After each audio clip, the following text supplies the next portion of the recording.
네, 반갑습니다. 장 교수의 뇌교육TV. 네, 지난 뇌체조 원리에 이어서 조금 간단하게 이런 테스트도 해볼 수 있는 자운의 유연화에 대한 체조를 한번 준비를 했습니다. 잔해, 운해, 얘기는 한참 많이 들으셨을 거예요. 잔해형, 운해형, 한때 막 이런 게 얘기를 또 많이 했는데, 자운의 이론이 이제 초창기에 엄청 기본적인 뇌과학에서 많이 그 얘기를 했고, 아직까지도 얘기를 많이 하죠. 근데 이제 고도의 작용들, 창의성이나 그런 복잡한 기제들은 한때는 운해가 창의성이고 잔해는 이성적이고 이런 합리적이고 논리, 추론 이런 걸 얘기했는데요. 복잡한 기제일수록 자운해의 이 통합성이 중요하다는 쪽으로 많이 연구가 나오고 있습니다. 결국은 잔해만 쓰는, 운해만 쓰는 이런 것보다는 결국은 계속 통합적으로 쓰는 게 중요하다는 얘기죠. 근데 어릴 때야, 모든 걸, 양쪽을 다 키우는 게 중요하겠죠. 내가 잔해 쪽에, 잔해형 인간이다. 어디 테스트 보고 나왔다. 나는 운해형 인간이다.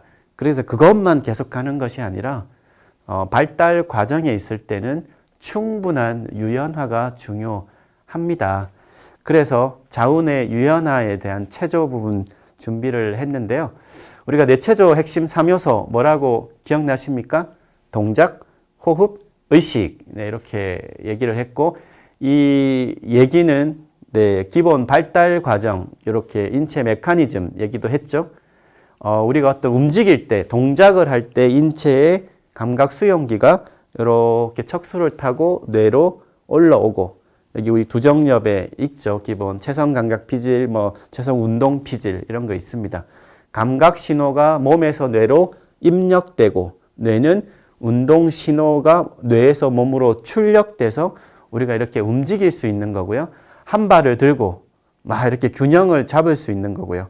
오르막을 오를 때 이렇게 정확하게 디딜 수 있는 거고, 누가 공을 탁 던졌을 때 딱 이렇게 정확하게 잡을 수 있는 이런 감각 운동의 기본 메커니즘들이 잘 돌아가는 겁니다.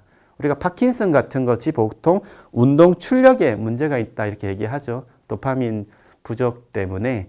여하튼 그런 것들도 기본 메커니즘은 감각, 입력, 운동 출력입니다. 당연히 이 뇌체조 훈련을 했을 때 뇌와 몸의 기본 메커니즘이 감각, 입력, 운동, 출력이기 때문에 이런 것들을 매일 하루 5분, 10분 정도 뇌체조를 아침마다 하신다면, 아니면 일어나서 그냥 간단한 스트레칭이라도 하면 몸의 이상 여부를 감지할 수 있겠죠. 왜? 가장 근간의 메커니즘이니까요. 내가 오늘 걸었을 때는 이런 근육과 이런 것들이 특별히 문제가 없었는데, 이번 근래에는 걸을 때 뭐가 이렇게 문제가 있다. 그거를 누가 먼저 감지를 해야 됩니까? 내가 알아차려야죠. 근데 그 강도가 전주보다 이번 주가 좀 심해지고 하면, 검사를 받아야겠죠.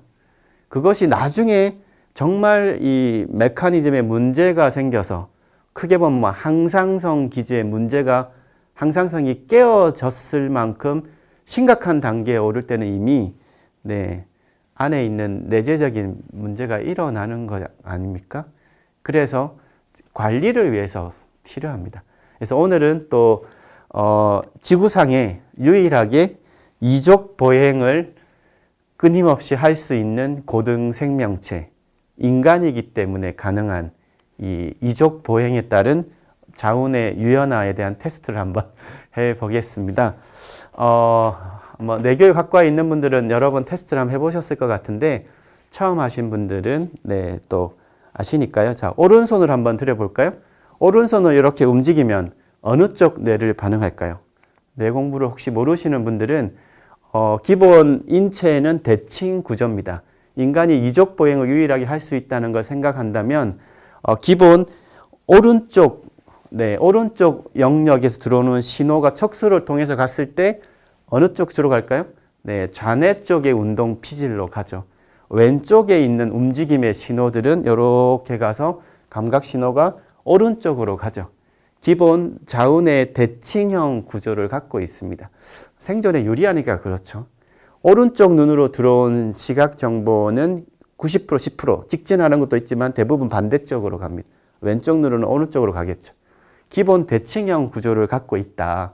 그래서 우리가 이제 테스트를 이렇게 할 수가 있어요. 간단하게 뭘 할까요? 오른쪽은 주먹, 왼쪽은 보 이렇게 하면 이렇게 주먹은 두드려야죠. 이렇게 하면 이상하죠. 주먹은 두드리고 왼쪽은 네 이렇게 쓸고 위아래로 이렇게 동시에 해볼까요? 그럼 이 신호는 이렇게 해서 왼쪽에 쓸고 하는 신호는 오른쪽으로 가겠죠. 동시에 할 수 있습니까? 네, 할 수 있어야 됩니다. 자, 이렇게 해서 제가 스위치 하면 바꿔볼까요? 스위치. 왼쪽을 두드리고, 네, 각자 왼쪽, 오른쪽. 다시 스위치. 네, 조금 바꿔볼까요? 조금 빠르게. 스위치. 스위치. 스위치. 네, 아마 이렇게 막 코티졸이 스트레스성 호르몬이 나올 텐데, 자, 지금 하실 때, 이렇게 하실 때, 제가 스위치 했을 때, 자신이 했던 무의식적인 움직임을 한번 보세요. 제가 이렇게 했을 때, 스위치 했을 때, 스위치, 그래서 이렇게 두드리고, 이렇게 하신 분도 계시고, 이렇게 하시면서 스위치라고 했을 때, 이렇게 몸이 먼저 반응하는 분도 계셨을 테고, 생각이 먼저 반응해서, 그래, 왼쪽을 두드려? 이렇게 하셨을 거예요. 요 차이가 어디서 비롯될까요? 네, 여러분의 뇌 신경망의 패턴의 차이겠죠. 신경망의 패턴화의 차이는 또 어디서 비롯될까요? 나이가 아마 조금 더 아래쪽 연령대 분들은 먼저 반응하는 쪽이 몸이 많이 먼저 반응합니다. 이렇게. 나이가 이제 조금 있으신 분들은 신체 정서 인지의 발달 순서를 거쳤죠. 15세 이상이면 기본 성인뇌 구조를 갖고 이제 살아가기 때문에 새로운 어떤 상황이 왔을 때 이렇게 몸이 먼저 반응하는 것이 아니라 기본 생각을 먼저 합니다. 왜냐하면 뇌 구조 자체가 이제 기능이 그렇게 되어 있으니까요. 나이가 10대와 50대를 비교하면 네, 새로운 상황에서 한 발 다가갑니까? 한 발 물러섭니까? 호기심보다는 두려움의 기제가 앞서죠. 나이가 어릴수록 호기심이 작동하죠. 기본 이거는 생명 현상입니다. 네, 인간의 두뇌 발달 기제가 신체 정서 인지 발달이 되기 때문에 반응이 일단 몸이 먼저 반응하는 어린 쪽 연령대, 생각이 먼저 반응하는 네, 요렇게. 그래서 간단한 뇌체조에도 우리의 인간의 뇌의 구조적 발달의 특성이 담겨 있습니다. 이런 거 훈련하면 좋겠죠. 꾸준히 훈련하시면 네, 기본적인 좌우뇌의 협업 유연화, 좌우뇌 유연화가 일어납니다. 조금 더 다른 거 해볼까요? 자, 이렇게 양손을 하고, 왼쪽을 한번 볼까요? 네, 왼쪽을 손가락 하나씩만. 그러면 이제 왼손은 엄지, 오른손은 약지를 펼쳐야겠죠. 손가락 하나가 안 펼쳐진다. 좀 문제가 있는 거예요. 파충류는 이렇게 뱀 같은 거, 악어 같은 거 몸 전체를 움직이죠. 우리 아기 신생아들 이렇게 기능과 비슷합니다. 몇 개월 지나면 이렇게 사지를 쓰는 포유류 단계가 이렇게 사지를 쓰는 거예요. 인간은 이 사지 말단을 조절할 수 있습니다. 강아지, 고양이가 이렇게 잘 안 돼요. 포유류니까요. 영장류면 사지 말단을 조절할 수 있습니다. 이게 결코 단순한 게 아니에요. 네, 우리 손가락 마디를 다 조절할 수 있다. 이런 것도 테스트할 수 있죠. 내가 갑자기 손가락 하나씩 조절이 안 된다. 네, 뭔가 문제가 생기는 거죠. 자, 그래서 이렇게 했을 때 이제 왼쪽 하나만 펼쳐 봅시다. 네, 지금 펼쳐졌습니까? 여기서 이제 반대쪽, 오른쪽 방향으로. 네, 엄지, 약지. 네, 또 반대쪽, 스위치.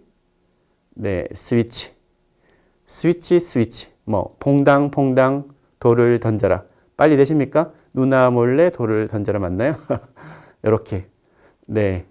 자, 요거를 조금 더, 쉽게 하려면 몸 전체를, 우리가 파충류의 본능이 안에 있죠. 몸 전체를 같은 방향으로.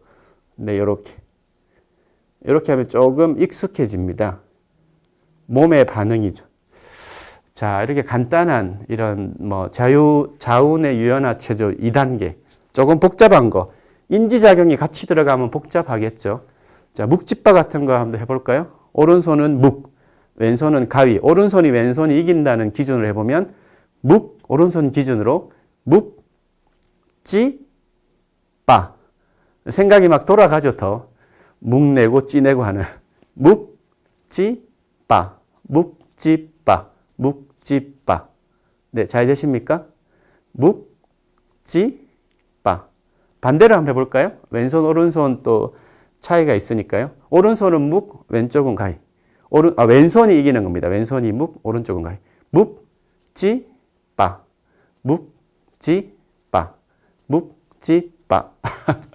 뭐 이렇게 세로 네모 그리는 것도 있는데요. 그렇게 하면 더 머리가 아프실 것 같고, 오늘 자운의 유연화 체조를 한번 알려드린 이유는 인간이 이족 보행을 하는 유일한 고등 생명체라는 거, 간단한 우리의 움직임과 이런 자운의 이런 것들, 내가 아침에 하루에 이렇게 10분씩 이족 보행을 하는 것, 자운의 이런 차이, 항상 바르게 앉고 바르게 걷고 그거를 몸의 감각을 체크하는 게 왜 중요한지를 조금 보여드리려고 자운의 유연화 체조에 대한 걸 좀 말씀을 드렸습니다. 그래서 이것도 뇌교육의 기본 원리상 신체적인 발달, 정서적 발달, 그 다음에 체덕지, 자기 조절, 인간의 변화라는 건 이 순서로, 이 프로세스로 일어난다는 거 다시 한번 명심해 주시고, 장 교수의 뇌교육 TV 오늘 뇌체조 두 번째 시간에 자운의 유연화라는 게 왜 일어나는지, 인간의 발달 과정, 아이들이 이렇게 신체적 발달을 하고 정서적인 발달을 하고 인지적인 발달을 하는 이 순서에 담겨 있는 자운의 유연화 체조와의 이런 상관성, 이런 것 조금 얘기를 드렸습니다. 핵심은 자신의 몸을 평상시에 관찰하라 였습니다. 네, 함께 해주셔서 감사합니다.